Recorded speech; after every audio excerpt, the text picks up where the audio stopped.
And good morning, everyone. I'm Clay Gordon. It's January 8th, 2018. I'm in for Lee and Sharon right now. Here are some of the top 5 things you need to know to start your day.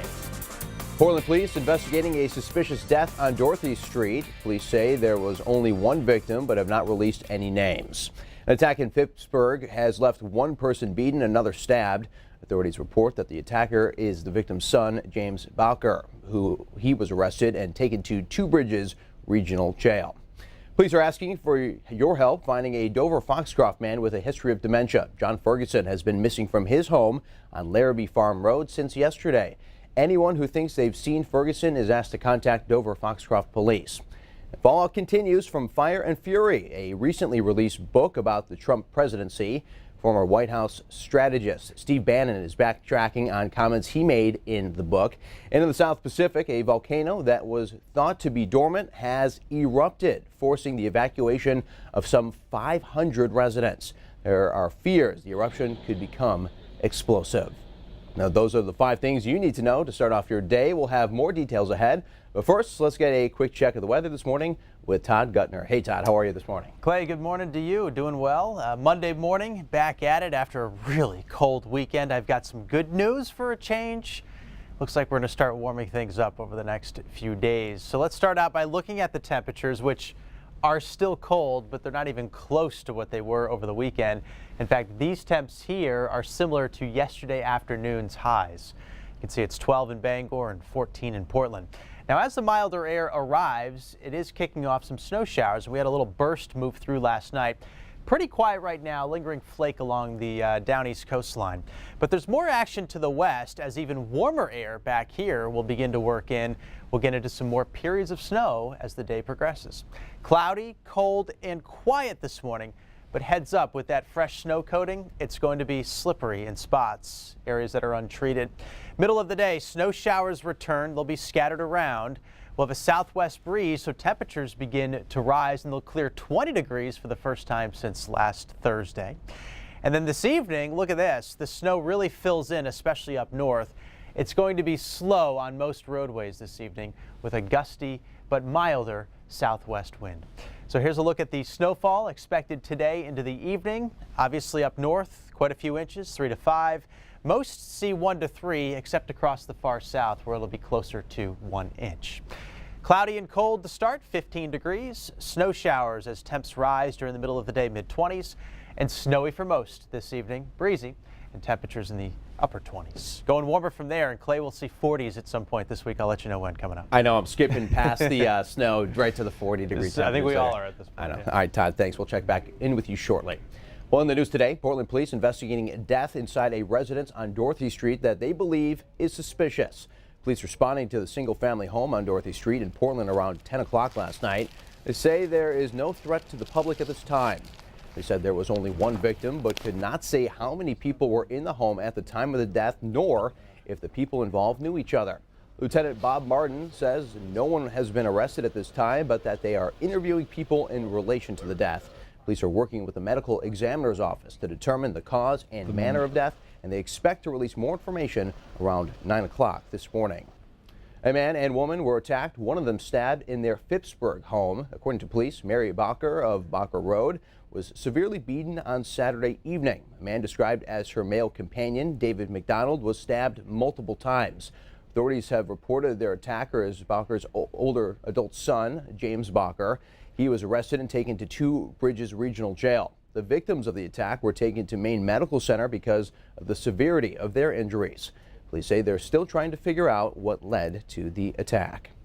A man has died after what investigators believe was an electrical fire. 53-year-old William LaShawn was found dead at his home Saturday afternoon. LaShawn was discovered by officials after his family asked them to conduct a welfare check. According to Maine Public Safety spokesperson Steve McCausland, LaShawn's neighbor and his mother called police saying they had not heard from him for a while. This is the first fire-related death of 2018 in Maine, according to the Department of Public Safety. Police are asking for your help finding a Dover Foxcroft man with a history of dementia. John Ferguson has been missing from his home on Larrabee Farm Road since yesterday. Police officers went there on a medical emergency call. Authorities say his car was there and snowed in. However, a set of footprints were heading away from the house. No area taxi services reported making a stop to get Ferguson.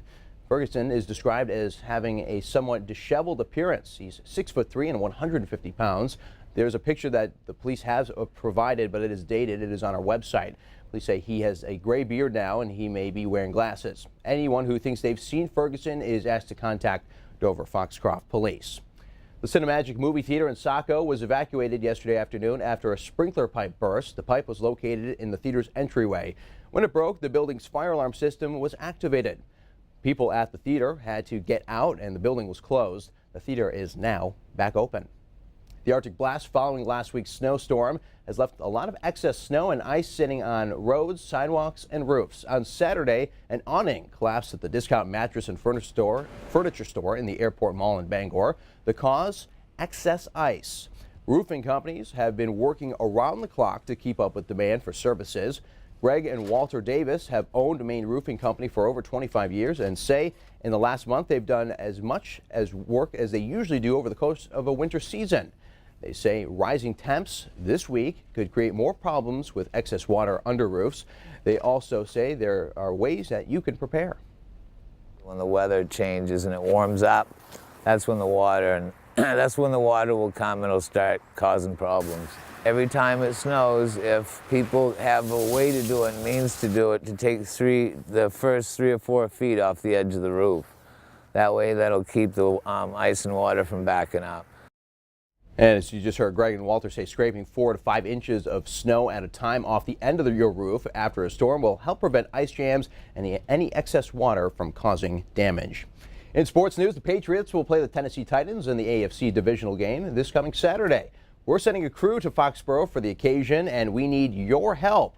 We're looking for Maine's biggest Patriots fan. If you think that's you or you know someone who is, send a message to our News Center Maine Facebook page telling us who you're nominating and why, as well as a way to get in touch with them. News Center Maine will show a feature story about the winner before the game on Saturday. Coming up next, fallout continues after the publication of a new book that paints the Trump administration in an unflattering light. We'll tell you more next. And let's take a look at the radar this morning. It's a cold one out there. Tom says some snow is on the way. We'll check back in with him shortly.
.439 right now. Welcome back, everyone. An about-face from former White House chief strategist Steve Bannon, now expressing regret for statements he made about President Trump's son in the new book, Fire and Fury. President Trump was back on Twitter slamming the book and its, quote, totally discredited author. NBC's Jennifer Johnson has our story from Washington. Former White House chief strategist Steve Bannon apparently trying to patch things up with President Trump, now expressing regret for comments made in the new book, Fire and Fury, including about the president's son. In a statement, Bannon said Donald Trump Jr. is both a patriot and a good man. But Bannon had reportedly told author Michael Wolff that Trump Jr. and son-in-law Jared Kushner's meeting with a Russian lawyer over possible dirt on Hillary Clinton was treasonous and unpatriotic, and that prosecutors were going to crack Don Jr. like an egg on national TV. It reads like an angry, vindictive person spouting off to a highly discreditable author. But Wolff stands by what he wrote. If I left out anything, it's probably stuff that was even more damning. It's that bad. It's that bad. I mean, it's an extraordinary moment in time. President Trump fought back Sunday, tweeting, "I've had to put up with the fake news from the first day I announced that I would be running for president. Now I have to put up with a fake book." Fire and Fury claims those around the president question his intelligence and mental fitness, but his team disputes that. Statements like the one Mr. Wolff made about how we all think about the president, they're just ridiculous on their face. They're frankly beneath the conversation. The CIA director also says the president is fully engaged and understands complex issues. Jennifer Johnson, NBC News, Washington. A SpaceX rocket carrying a secretive payload called Zuma blasted into space last night. The rocket launched from Florida, leaving behind a magnificent trail of light as it soared into space. It was carrying the Zuma spacecraft for the U.S. government. The Falcon 9 first stage returned to Earth and touched down at SpaceX landing zone on Cape Canaveral in less than 8 minutes. This was the first SpaceX launch of 2018. Last year, SpaceX launched 18 times. Unacceptable is now the head of the agency that runs JFK Airport in New York, describing back-to-back failures. Saturday, chaos ensued as pilots didn't have available gates for their arriving flights, and yesterday, floodwaters inundated a terminal housing customs because of a pipe in the sprinkler system broke. The executive director of the Port Authority of New York and New Jersey addressing the issue in a news conference. Take a listen. We will thoroughly investigate why this pipe burst. We will thoroughly investigate why it was not adequately protected, and we will examine carefully the contingency plans that were in place in order to recover for this event. And we will determine the accountability and responsibility for the failure that did occur. And because of the burst sprinkler pipe, JFK had to divert 11 flights. 2 flights last night from JFK to Portland were canceled, according to the Jetport website. The annual Consumer Electronics Show kicks off tomorrow in Las Vegas. There will be over 4,000 companies exhibiting hundreds of thousands of products throughout the week. Experts say to expect more smart gadgets and voice assistants and improvements to the artificial intelligence that powers them. Self-driving cars will also be a reoccurring theme. Expect to hear from tech companies and major global automakers about their latest innovations in autonomous vehicles. It's the largest consumer electronics trade show, and about 200,000 are expected to attend. Well, up next, if you watched the Golden Globes last night, you probably caught this energetic speech from Oprah. We'll show you the moment coming up. All right, Clay and folks at home, hope you guys had a good weekend. We've got the school bell forecast. It should be okay out there this morning, but as buses run this afternoon, I expect a little bit of snow falling. Be fine, though, temperature-wise for a change. It's actually going to be a little bit warmer this week. I've got details for you coming up in a couple of minutes. Stay with us.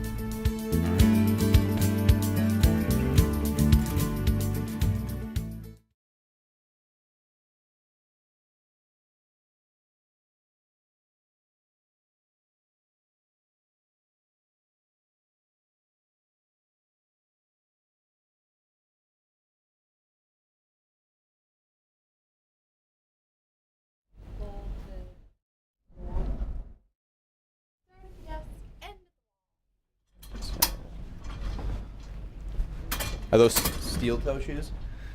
Yes, they are. And Very thin soles.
6:14 to the top of the hour. Welcome back, everyone. Todd, we're bracing for a little bit more snow today. Yeah, just a touch. I mean, the dusting. yeah, exactly. Compared to the last one, this is like, please, just brush it Little right speed off bump. kind of thing. Yeah. Totally. But- And then following it, a little warmer. I know. A lot of people have been talking about this, and we're talking much, much warmer. Yeah, too. it's been a long time coming, and we kind of all deserve a little bit of a break Sure. after these last couple of weeks. This is a map that I usually don't like to show, but today it's working in our favor. Look at those temperature rises over the last 24 hours. With that said, yesterday morning was so cold that these numbers are still cold. They're in the single digits and teens, but there really isn't much wind out there, so it's a little more doable this morning. As that milder air flows in, it kicked off a little burst of snow last night, and there's a fresh coating out there in many spots. It's pretty quiet now, but there's more back to the west, and you can see along this frontal boundary. We'll get into some more of this precipitation later on today and for part of tonight. So let's do some timelines for you. Cloudy, cold, but quiet for the morning commute. The thing is that fresh snow coating is going to lead to a lot of slippery surfaces. Any areas that are untreated will have that fresh coat, and it'll be a little slick. Snow showers, they start to break out and burst out again during the middle of the day. We'll have a southwest breeze, so temperatures rise through the 20s for the first time since last Thursday. Snow really fills in the afternoon and early evening during the commuting time, unfortunately, so it's going to be slow on the roads, and it'll be steadiest, as you can see, the farther north you go. We will have gusty wind, but it'll be milder wind, and some temperatures will approach 30 at the end of the day, and then any snow will wind down by like 10 o'clock this evening. So we're not going to get a ton here, but enough to have the plows out in a lot of spots. Much of the area gets 1 to 3 inches. A little bit more up in the county and in the mountains of New Hampshire. Most in southern Maine pick up about an inch of snow. Following the snow, the winds will be out of the northwest tomorrow. It'll be a blustery day, a bright one.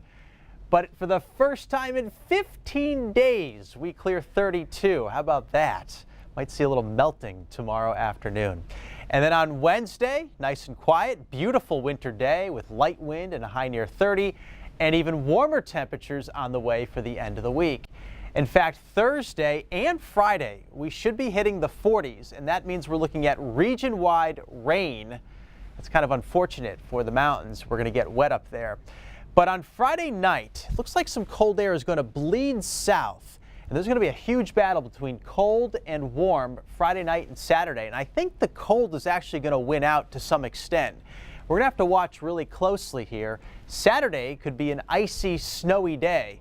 Pretty high threat for it. Even though this low wants to go to our west, I think the cold air may get trapped for a while. So we'll keep an eye on Saturday for you. That would be our next big stormy day. Marine forecast, gale warnings go into effect at 10 a.m., seas 4 to 7 feet. Southwest winds, I mean, this is not going to be easy on the water today, gusting to 40 knots. So we've got periods of snow, mostly on the light side today, 25. Tomorrow, sun and clouds, breezy, mid-30s. Wednesday looks good, partly sunny around 30. And then 40 on Thursday, wow. And then mid-40s on Friday, that's when we get some rain. And then Clay again watching Saturday for the potential force that change from rain to go to ice and snow. So Saturday could be kind of a dicey day there. Well, Todd, all I have to say, it's been a long 15 days in Maine. Hasn't it? Don't you think? It feels like a month. Yeah, pretty much. Todd, we'll check back in with you shortly. Thank you. Well, in the news around the world, a fiery ship collision off China's east coast. 32 crewmen of an oil tanker are missing after it collided with a Chinese freighter on Saturday. A U.S. Navy plane joining Chinese and South Korean crews searching for the missing. Most of them are Iranians. The Chinese crew has been rescued. The tanker was carrying Iranian oil to South Korea and began spilling its cargo. In the South Pacific, a volcano that has thought to be dormant has erupted. The volcano on an island off of Papua New Guinea sent clouds of ash 7,000 feet into the sky. That forced the evacuation of some 500 residents. There are fears the eruption could become explosive. There's no record of the volcano ever having erupted before. The French president paying respects yesterday to 17 people killed when Islamic extremists attacked a satirical newspaper, Charlie Hebdo, and kosher supermarket 3 years ago. Officials laid wreaths and observed a minute of silence at the 3 sites of the attacks. On January 7, 2015, two French-born brothers killed 11 people inside the Parisian building where Charlie Hebdo operated. as well as a Muslim policeman outside. Over the next 2 days, an accomplice shot a police woman to death, then stormed a kosher supermarket in eastern Paris, killing 4 hostages. All 3 gunmen died. A well-known market in New Hampshire is now nationally well-known. The reason? The winning Powerball ticket was sold there. Yesterday morning, the store owner, Sam Safa, spoke with News Center's Patrick Lynch. We sold the winning Powerball ticket. We sold the jackpot. A lot of people, lottery officials, news cameras, a lot of people just excited. It's a lot of money. It's the 3rd largest single ticket win in Powerball history. $570 million. This is not going to happen again for a long time. This is awesome. Hopefully it's someone from town, someone who needs the money. Everybody seems pretty happy in there. So a little bit of crowd here and there in every corner. So Congratulations, Camille. Thank you. You're awesome. Hugs, high fives, congratulations. They're just happy for the guy. For me, I got a bonus of $75,000. Everybody's always coming here to see him. He's the store. People come to the store to see Sam. Very exciting for this small town. I did play. I did win $12, so I technically won the lottery, but I didn't win the lottery. This is the first time my store ever hit a jackpot. So this is a big deal. If you think about it, $1 million fills a full hockey bag. So just imagine hundreds of hockey bags of 50s and 100s, and that's how much money we're talking about. Unfortunately, we stayed on the couch last night and didn't come out to get a ticket. A lot of cameras all day, but it feels good. I like the attention. More than life-changing money, this is like, generationally life-changing money. I feel that I am as lucky as the winner himself. I like how they described it too. Hockey bags full of money. That's what I want. Well, the New Hampshire Lottery says we are going to find out who actually the Powerball winner is. We do know that if they take the cash option for the jackpot prize, he or she will get $387 million in the end. Well, you might have watched the Golden Globes last night, and among the show-stopping moments from the event was Oprah Winfrey's speech. She was honored with the Cecil B. DeMille Lifetime Achievement Award, the first black woman to receive the honor. The closing remarks of her acceptance speech brought the audience to its feet. So I want all the girls watching here and now to know that a new day is on the horizon. And when that new day finally dawns, it will be because of a lot of magnificent women, many of whom are right here in this room tonight, and some pretty phenomenal men fighting hard to make sure that they become the leaders who take us to the time when nobody ever has to say, "Me too," again. Well, Oprah spoke about the pride she felt watching Sidney Poitier become the first black man to win the Best Actor Oscar in 1964 and how she hoped she could impact young women. And on the subject of the Golden Globes, here are some fun facts about the show you might not have known before. The Cecil B. DeMille Award, we just mentioned, has been around since 1952 and awarded to people for exceptional contributions to entertainment. And did you know actress Meryl Streep has won the most Golden Globes with 8 wins? And the Golden Globe itself is plated in 24-karat gold and costs about $800 to make. Or as Bruno Mars would say, it's 24-karat magic in the air. Well, up next, we here in Maine have dealt with a lot regarding winter, but have you ever seen something like this? We'll explain after the break.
This is Katie's mic live from Portland. 1, 2, 3, 4, 5, 6, 7, 8, 9, 10. Katie's mic. 1, 2, 3, 4, 5, 6, 7, 8, 9, 10.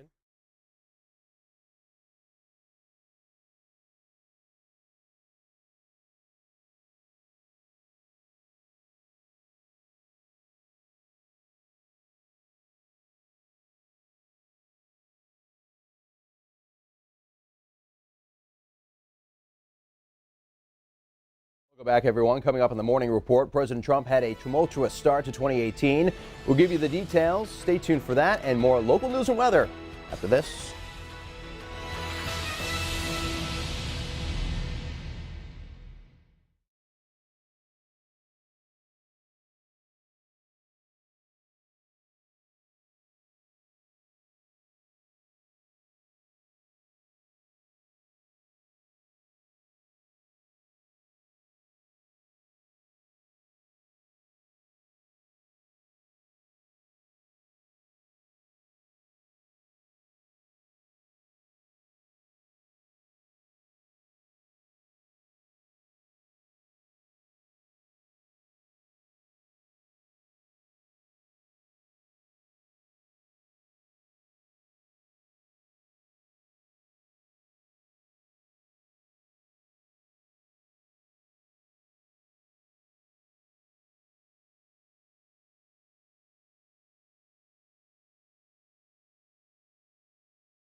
A person in Portland is dead, and police are calling the circumstances suspicious. We'll share what we know so far.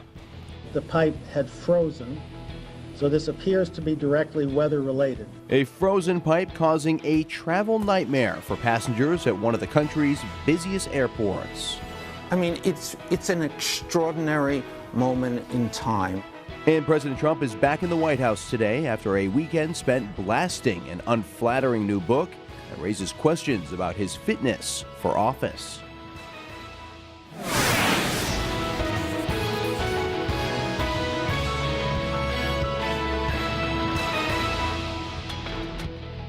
And good Monday morning, everyone. I'm Clay Gordon, filling in for Lee and Sharon right now. It is 5:01. Let's check in with Chief Meteorologist Todd Gutner. Todd, what are a few more inches of snow out there? Right. Does it really matter at this point? At this point, probably not. We've got a few bursts of snow coming our way today. We had a little coating last night, expecting another inch or two in a lot of spots during the course of the day.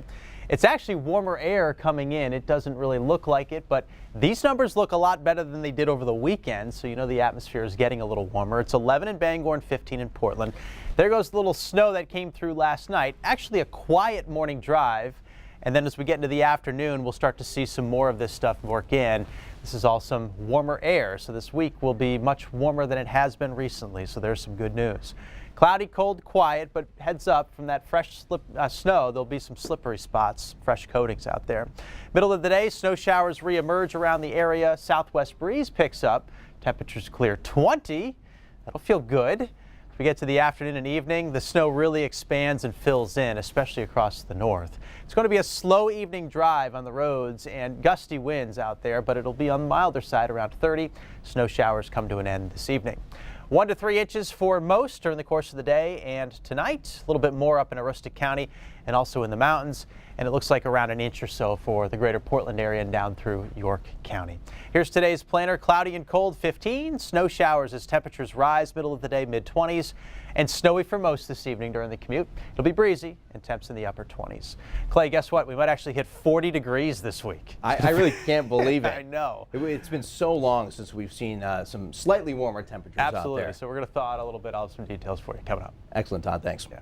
Portland police are investigating a death inside a residence on Dorothy Street that they believe is suspicious. News Center Maine's Katie Bavoso is live at the scene. Katie, what's the latest out there? Well, Clay, what I can tell you is that police are still on scene this morning. I'll step out of the way so you can see what's currently happening at the moment. Police are still on scene, about 3 cars shutting down an extent of Dorothy Street right now. And that is because there was a death that is considered suspicious that occurred around 10 o'clock last night. Here's what the scene looked like when News Center's Chris Costa arrived here. It is believed the death happened inside a residence here on Dorothy Street. While police say there was only one victim, they could not say how many people were at the home at the time or if any of those people were involved or knew each other.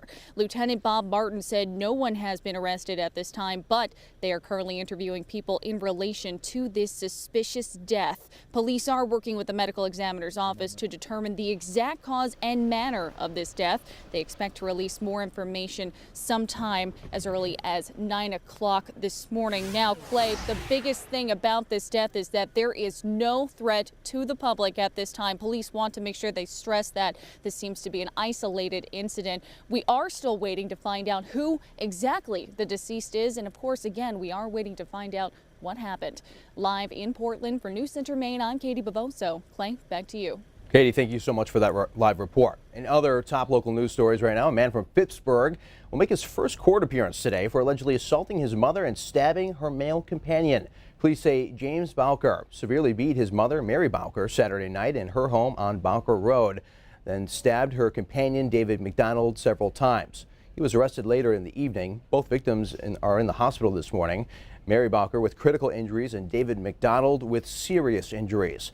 Bowker is being held at Two Bridges Regional Jail in Wiscasset. He's facing assault charges and charges for an outstanding warrant for traffic and probation violations. We're learning new details about the death of a Skowhegan man. Investigators believe William LaShawn's death was caused by an electrical fire. Officials discovered his body at his home Saturday afternoon after his family asked them to conduct a welfare check. Investigators say he may have tried to put out the fire himself. According to the Department of Public Safety, this is the first fire-related death of 2018 in the state of Maine. Well, fresh off his weekend strategy session with Republicans, President Trump back at the White House today. He's heading south to focus on the economy while defending his portrayal in a controversial new book. Tracy Potts is live with the latest from the Capitol. Clay, the Trump administration is going after this book and its author. Now, one of the key insiders interviewed for the book is apologizing. Mr. President! President Trump speaks to farmers in Tennessee today about the economy, hoping to turn the page on Michael Wolff's book, Fire and Fury. Wolff claimed on Meet the Press that White House insiders are questioning whether the president is mentally fit and whether he should be removed from office. This book is not about my view of Donald Trump. It is about the view of all of the people closest to him. President Trump calls it a fake book by a discredited author. To his defense, the CIA director. Statements like the one Mr. Wolff made about how we all think about the president, they're just ridiculous on their face. And a top White House advisor. The author is a garbage author of a garbage book. Some Democrats are taking it more seriously. We have a seriously flawed human being in the Oval Office. And now, former chief strategist Steve Bannon, who called the president's son treasonous for meeting a Russian lawyer, is backing off. Donald Trump Jr. is both a patriot and a good man, Bannon writes. He adds, "My support is also unwavering for the president and his agenda." His agenda is expected to begin with infrastructure and welfare reform and getting a budget in place in just over 2 weeks. Plus immigration. The president's supposed to talk about that with Democrats at the White House tomorrow. In Washington, Tracy Potts, News Center, Maine.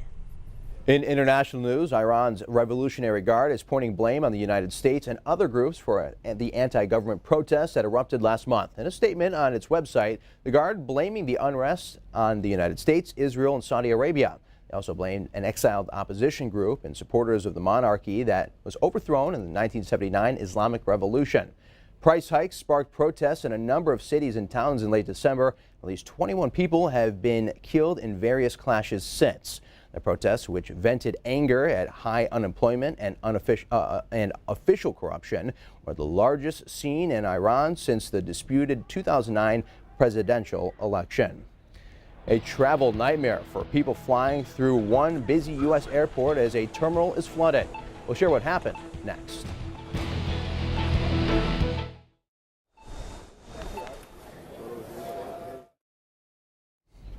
You got it.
Flights have resumed at New York's JFK Airport after weather-related problems turned into the travel hub into chaos. Yesterday, a pipe in the sprinkler system broke in a terminal, soaking passenger luggage, forcing at least 11 flights to be canceled. This came after JFK shut down all airport operations for Thursday's blizzard, in which more than 400 flights were canceled.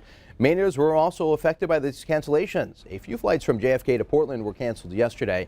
The head of the agency that runs JFK Airport describes back-to-back failures as, quote, unacceptable. The pipe had frozen, so this appears to be directly weather-related, but it is not clear why the pipe was not weather-protected and what the immediate cause was of that freezing. What happened on Saturday was, bluntly, a serious breakdown. The breakdown that occurred was the expected coordination between terminal operators and airlines to assure that gates are available on a timely basis to receive arriving aircraft. That coordination obviously did not take place.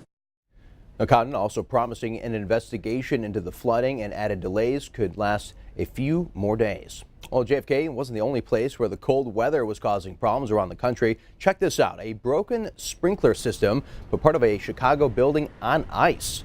Water streamed down an exterior wall, freezing over much of the fire escape. Police officers blocked part of the street due to concerns over the potential of icicles falling. In other news, a SpaceX rocket has launched from Florida with Zuma spacecraft last night. The Falcon 9 booster lifted off from Cape Canaveral Air Force Station, and after nearly 2.5 minutes, the boosters separated. The second stage continued on with Zuma. Well, the first stage returned back to Cape Canaveral. Well, a lucky person has over $300 million after buying a winning lottery ticket at a store in New Hampshire. Up next, we'll tell you why the store owner says he's just as lucky as the lottery winner. How about that? $300 million, Todd. What would you think of that? Oh, I don't know that you'd ever find out. I think I'd just disappear. Vanish.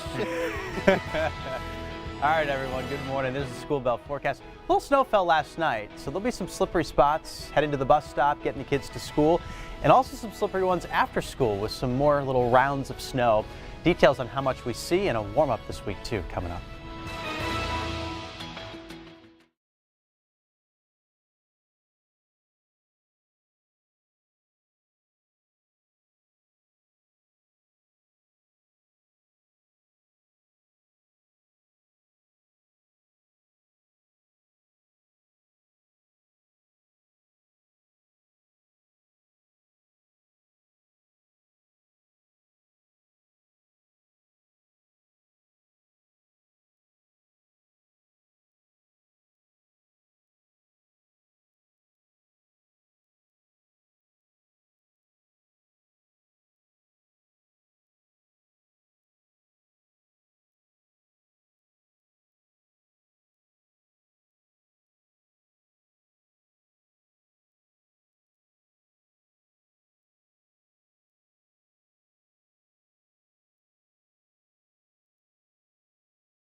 Just about 5:15 on this Monday morning. And Todd, there's some exciting news in the forecast in the weather department this week. Oh, man. I mean, a long time coming. We've been kind of eyeing and waiting to get out of this deep freeze, and it looks like it's happening this week. Most of the time will be above freezing for high temperatures.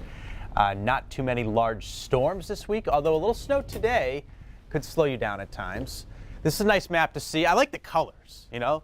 Whenever you see oranges and reds, you know that's a good thing. Temps have been on the rise these last 24 hours, but it was so cold yesterday morning, 24 hours ago, that these numbers are still on the cold side. There are single digits and teens out there, but so much better than the weekend. Had a little burst of snow as the warm air kind of arrives. Each little wave arrives with some snow, and there's fresh coatings. And we've got more action out here to the west, so more precipitation will be moving in, and that'll be in the form of snow as well as the day progresses. Cloudy, cold, quiet. That fresh snow coating will lead to some slippery spots. Any untreated surfaces will have a little glaze to them. As we get to the middle of the day, a few more snow showers kind of break out. It'll be a southwest breeze today, and it is going to get gusty this afternoon, but it will help temperatures rise. And even though it will be on the windy side, those numbers get up close to 30 by the end of the day. At the end of the day, the snow really fills in too, and it'll come down at a pretty good clip, especially the farther north you go. And it's going to be slow on the roads this evening, so plan for that too. It looks like the evening commute will be a slow one, and then snow showers move on out of here later on this evening after dark. Most pick up about 1 to 3 inches, a little bit more up in the county and some of the mountains, the higher peaks. And then as you go into southern Maine, it looks like about 1 inch of snow by the end of the day and through the evening. Tomorrow, not bad, bright, blustery, and for the first time in 15 days, we're clearing 32 degrees. It's been so long. Christmas Eve, in fact. We get to Wednesday, looks like a beauty, a winter beauty. Sun, light wind, a high near 30 degrees, awesome for skiing or being outdoors. And there's even warmer temperatures on the way. Thursday and Friday will continue the warm-up, and we'll hit 40+ on those days. Along with that, there's going to be a lot of moisture coming up the eastern seaboard on these southerly winds and an area of low pressure trying to squeeze it out. Region-wide rain on Friday. Then things get real interesting. Friday night into Saturday, looks like a cold front will sneak down from the north. It's going to be something to watch here as cold air bleeds in from Canada. That will likely lead to some icy conditions and/or snowy conditions on Saturday. Even though the models and the area of low pressure wants to stay to our west, I've got a sneaky suspicion that cold air is going to be stuck here in Maine, and that's going to lead to that wintry mix on Saturday. So that could be a kind of a stormy day and tough for getting around. We'll keep an eye on that through the week. Marine forecast, gale warnings go up at 10 o'clock this morning. Seas 4 to 7 feet. And southwest winds are going to be really gusty. It's not going to be easy on the water today. I think Wednesday is the best day of the week for any kind of water activities, trying to get some stuff done. Here's the forecast. Periods of snow today, high temp 25. Mix of sun and clouds tomorrow, breezy, mid-30s. Partly sunny on Wednesday, around 30 degrees. That'll be a really pretty one. And then a slippery start on Thursday, and then much milder in the afternoon, hitting 40+ there. Friday wet, but warm in the mid-40s. And then we're watching Saturday. That could be our next real stormy day with some ice and snow in the area. And then temperatures will be dropping again on Sunday. So all in all, not too bad temperature-wise, but there are a lot of little things that we got to watch. Today, little snow, inch or two out there too. With the rain and those warmer temperatures, do you predict a lot of the snow to be melting, or just a little bit? I mean, I think we'll lose probably several inches. Sure. Maybe it's 4, maybe it's 5, 6, but we're still going to have snow out there. So, you know, people that ski, people that are out there on the snowmobiles sledding around, don't worry. All that snowpack's going to stay. We'll still have a couple inches out there. Absolutely. All right, Todd, thank you so much for that. A well-known market in New Hampshire is now a nationally well-known market in New Hampshire. And the reason, because Reed's Ferry Market in Merrimack, New Hampshire, over 100-year-old facility, was a place where a $570 million winning Powerball ticket was sold. Yesterday, the Storm owner learned the winning ticket came from his business, so News Center Maine's Patrick Lynch stopped by to capture his reaction. We sold the winning Powerball ticket. We sold the jackpot. A lot of people, lottery officials, news cameras, a lot of people just excited. It's a lot of money. It's the third largest single ticket win in Powerball history. $570 million. This is not going to happen again for a long time. This is awesome. Hopefully it's someone from town, someone who needs the money. Everybody seems pretty happy in there. So a little bit of crowd here and there in every corner. So Congratulations, Camille. Thank you. You're awesome. Hugs, high fives, congratulations. They're just happy for the guy. To me, I get a bonus of $75,000. Everybody's always coming here to see him. He's the store. People come to the store to see Sam. Very exciting for this small town. I did play. I did win $12, so I technically won the lottery, but I didn't win the lottery. This is the first time my store ever hit a jackpot. So this is a big deal. If you think about it, $1 million fills a full hockey bag. So just imagine hundreds of hockey bags of 50s and 100s, and that's how much money we're talking about. Unfortunately, we stayed on the couch last night and didn't come out to get a ticket. A lot of cameras all day, but it feels good. I like the attention. More than life-changing money, this is like, you know, generationally life-changing money. I feel that I am as lucky as the winner himself. That was Patrick Lynch. The NFL wildcard weekend continuing yesterday as team looked to advance to the divisional round. The Jacksonville Jaguars hosted the Buffalo Bills, and it was a slow start. The first points didn't make it onto the board until 2 minutes remaining in the halves. Now the Bills, they break the scoreless tie with this Stephen Hauschka field goal, 31-yarder. They go up 3-0. And then before the end of the half, the Jaguars tie the game with a field goal of their own. Score tied all at 3. We go to the second half where the Jaguars go for it on 4th down seen here. This quarterback Blake Bortles connects with tight end Ben Koyak in the back of the end zone for the 1-yard score. The extra point was good. Jaguars go up 10-3 and seal the win. The Jags will travel to Pittsburgh to take on the Steelers in the divisional round. And then in New Orleans for the last game of the wild card weekend, where the New Orleans Saints hosted the division rival Carolina Panthers. It came down to an exciting fourth quarter. Panthers find the end zone early in the fourth on 3rd down. Cam Newton connected with Greg Olsen for the touchdown. Here is the Saints, where they were prepared with 5 minutes ago. The rookie running back Alvin Kamara punches in for the 2-yarder, upping their lead 31-19. The Panthers respond with a big play there near midfield. Cam Newton finds Christian McCaffrey for the short pass, but they wouldn't be able to force the comeback, and last night marked the end to the Panthers season. New Orleans travels to Minnesota to take on the Vikings in the divisional round on Sunday afternoon. But before that, the Patriots will play Tennessee in the Titans in the AFC divisional game on Saturday. We're sending a crew to Foxborough for the occasion, and we need your help. We're looking for Maine's biggest Patriots fans. If you think that's you or you know someone who is, send a message to our News Center Maine Facebook page telling us who you're nominating and why, as well as a way to get in touch with them. News Center Maine will show a feature story about the winner before the game on Saturday. Well, up next, the Me Too movement taking the spotlight at the Golden Globes. The highlights from the night next.